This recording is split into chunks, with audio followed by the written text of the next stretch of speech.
ಈಗ ನಾವು ತೋರಿಸ್ತಾ ಇರೋದು ಶಾವಿಗೆ ಬಾತು. ತುಂಬ ಟೇಸ್ಟಿಯಾಗಿ, ತುಂಬ ಸಿಂಪಲ್ಲಾಗಿ, ಈಸಿಯಾಗಿ ಮನೆಯಲ್ಲೇ ಮಾಡ್ಕೋಬೋದು. ಸ್ಟಿಕ್ಕಿ ಆಗಿರೋದಿಲ್ಲ. ಇದನ್ನು ಹೇಗೆ ಮಾಡೋಣ ಅಂತ ನೋಡೋಣ. ಈಗ ಒಂದು ಬಾಣಲಿಗೆ ಸ್ಟವ್ ಆನ್ ಮಾಡಿಕೊಂಡು ಬಾಣಲಿಗೆ ಶಾವಿಗೆ ಹಾಕಿ ಚೆನ್ನಾಗಿ ಫ್ರೈ ಮಾಡ್ಕೋಬೇಕು. ಶಾವಿಗೆನ ನಾನು ರೋಸ್ಟೆಡ್ ಅಲ್ಲದೆ ಇರೋ ಶಾವಿಗೆ ತಗೊಂಡಿದ್ದೀನಿ. ಬೇಕಂದರೆ ಇಲ್ಲಿ 1 ಸ್ಪೂನು ಎಣ್ಣೆನೋ ತುಪ್ಪನೋ ಸೇರಿಸ್ಕೊಂಡು ಫ್ರೈ ಮಾಡ್ಕೊಳ್ಳಿ. ಈಗ ಫ್ರೈ ಆಗಿರೋಂಥ ಶಾವಿಗೆನ ಒಂದು ಪಕ್ಕದಲ್ಲಿ ಹಾಕ್ಕೊಳ್ಳೋಣ. ಈಗ ಬಾಣಲಿಗೆ ಒಂದು 3 ಟೀ ಸ್ಪೂನ್ ಎಣ್ಣೆ. ಈಗ ಒಗ್ಗರಣೆಗೆ ಬೇಕಾಗಿರೋಂಥ ಕಡಲೆಬೇಳೆ, ಉದ್ದಿನಬೇಳೆ, ಜೀರಿಗೆ ಮತ್ತು ಸಾಸಿವೆ ಹಾಕಿ ಸ್ವಲ್ಪ ಫ್ರೈ ಮಾಡ್ಕೊಳ್ಳಿ. ಈಗ ಒಂದು ಈರುಳ್ಳಿ ಕಟ್ ಮಾಡಿರೋಂಥದ್ದು ಸೇರಿಸ್ಕೊಳ್ಳೋಣ. ಈರುಳ್ಳಿನ ಚೆನ್ನಾಗಿ ಫ್ರೈ ಮಾಡಿ. ಈರುಳ್ಳಿ ಕೆಂಪಗೆ ಆಗ್ತಾ ಇದೆ ಅರ್ಧ. ಈಗ ಒಂದು 2 ರೆಂಬೆ ಕರಿಬೇವು ಸೊಪ್ಪು ಸೇರಿಸಿ. ಈಗ ಕಟ್ ಮಾಡಿ ಇಟ್ಕೊಂಡಿರೋಂಥ ಮೆಣಸಿನ್ಕಾಯಿ ಸೇರಿಸ್ಕೊಳ್ಳೋಣ. ನಾನು ಒಂದು 6 ಮೆಣಸಿನ್ಕಾಯಿ ತೊಗೊಂಡಿದ್ದೀನಿ. ನೀವು ಟೇಸ್ಟ್ಗೆ ಎಷ್ಟು ಬೇಕೋ ನೋಡಿ ತಗೊಳ್ಳಿ. ಈಗ ನೋಡಿ ಈರುಳ್ಳಿ ಚೆನ್ನಾಗಿ ಫ್ರೈ ಆಗ್ತಾ ಇದೆ. ಈಗ ಇದಕ್ಕೆ ನಾವು ಕಟ್ ಮಾಡಿ ಇಟ್ಕೊಂಡಿರೋಂಥ ಒಂದು 2 ಟೊಮೆಟೊ ಸೇರಿಸ್ಕೊಳ್ಳೋಣ.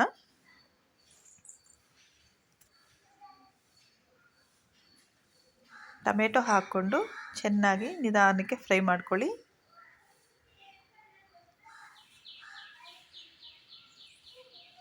ಸ್ವಲ್ಪ ಬೇಗ ಹಾಕಬೇಕು ಅನ್ನೋಂಗಿದ್ರೆ ಒಂದು ಪಿಂಚು ಉಪ್ಪು ಹಾಕ್ಕೊಳ್ಳಿ.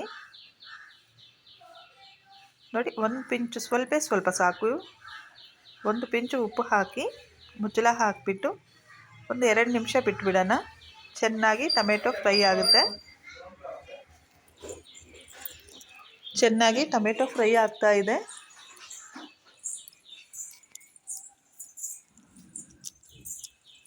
ನೋಡಿ, ಈಗ ಕಾಯಿಸಿಟ್ಟಿರೋಂಥ ಬಿಸಿನೀರು ಸೇರಿಸ್ಕೊಳ್ಳೋಣ. ಇದಕ್ಕೆ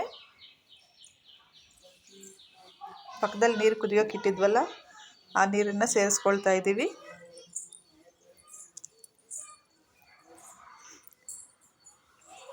ಈಗ ಇದಕ್ಕೆ ರುಚಿಗೆ ತಕ್ಕಷ್ಟು ಉಪ್ಪು ಹಾಕ್ಕೊಳ್ಳಿ.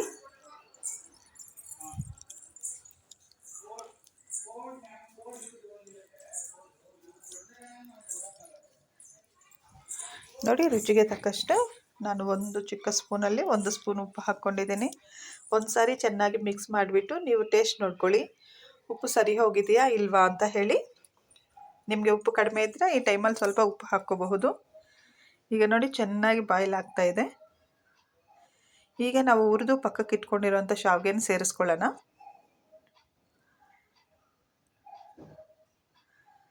ನೋಡಿ, ಶಾವಿಗೆ ಹಾಕಿದ್ದೀನಿ. ಇವಾಗ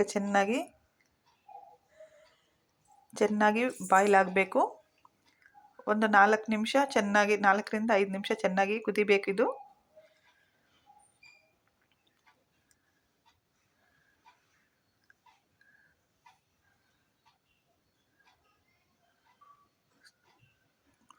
ನೋಡಿ, ಚೆನ್ನಾಗಿ ಕುದಿಯೋಕ್ಕೆ ಬಂದಿದೆ.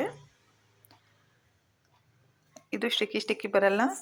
ನಾವು ಯಾವಾಗ ಸ್ಟವ್ ಆಫ್ ಮಾಡ್ತೀವಿ ಅಂತ ಸ್ವಲ್ಪ ನೀರು ಇರಬೇಕಾದ್ರೆ ಸ್ಟವ್ ಆಫ್ ಮಾಡಿಕೊಂಡ್ರೆ ಶಾವಿಗೆ ಸ್ಟಿಕ್ಕಿ ಆಗೋದಿಲ್ಲ. ತಣ್ಣಗಾದ್ರೂ ಬಿಡಿಯಾಗಿರುತ್ತೆ. ಒಂದು ಸತಿ ಟ್ರೈ ಮಾಡಿ. ದಿನ ಏನು ಟಿಫಿನ್ ಅನ್ನೋವಾಗ ಇದು ತುಂಬ ಟೇಸ್ಟಿಯಾಗಿರುತ್ತೆ. ಮುಚ್ಚಳ ಹಾಕಿ ಒಂದು 2 ನಿಮಿಷ ಬಾಯ್ಲ್ ಮಾಡ್ಕೊಳ್ಳೋಣ. ನೋಡಿದ್ರಲ್ಲ, ಇಷ್ಟು ಮಾತ್ರ ಬಂದರೆ ಈಗ ಒಂದು 4 ನಿಮಿಷ ಬಾಯ್ಲ್ ಆಗೋಗಿದೆ. ಈ ರೀತಿ ಬಂದಾಗ ಈ ಕನ್ಸಂಟ್ರೇಷನ್ ಸಾಕು. ಈಗ ಸ್ಟವ್ ಆಫ್ ಮಾಡಿ ಸ್ವಲ್ಪ ಕೊತ್ತಂಬರಿ ಸೊಪ್ಪು ಹಾಕಿ ಮುಚ್ಚಳ ಹಾಕಿಬಿಟ್ಟು ಪಕ್ಕಕ್ಕೆ ಇಟ್ಕೊಬಿಡೋಣ.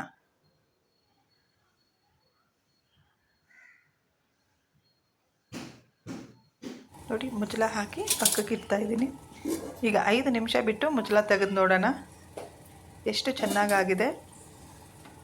5 ನಿಮಿಷ ಮುಚ್ಚಳ ಹಾಕಿ ಪಕ್ಕಕ್ಕೆ ಇಟ್ಟಿದ್ವಿ. ನೋಡಿ, ಸ್ಟಿಕ್ಕಿ ಆಗಿಲ್ಲ, ಉದುರಾಗಿದೆ. ಶಾವಿಗೆ ಬಿಸಿಯಾಗಿ ಬಡಿಸ್ಕೊಳ್ಳೋಂಥ ರೀತಿ ಇದೆ. ತುಂಬ ಚೆನ್ನಾಗಿರುತ್ತೆ. ಒಂದು ಸತಿ ಟ್ರೈ ಮಾಡಿ ನೋಡಿ. ಸಿಂಪಲ್ ಆದಂಥ ಶಾವಿಗೆ ಬಾತ್.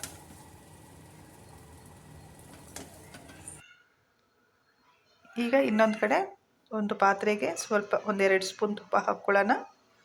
ತುಪ್ಪ ಬಿಸಿ ಆದಮೇಲೆ ಸ್ವಲ್ಪ ಗೋಡಂಬಿನ ಒಂದು ಸತಿ ಚೆನ್ನಾಗಿ ಫ್ರೈ ಮಾಡಿ. ಈಗ ದ್ರಾಕ್ಷಿ ಸೇರಿಸ್ಕೊಂಡು ಫ್ರೈ ಮಾಡಿ. ಈಗ ಫ್ರೈ ಆಗಿದೆ. ಈಗ ಇದಕ್ಕೆ 1 ಗ್ಲಾಸಷ್ಟು ನೀರು ಮತ್ತು 1 ಗ್ಲಾಸ್ ಹಾಲು ಹಾಕ್ಕೊಳ್ಳಿ.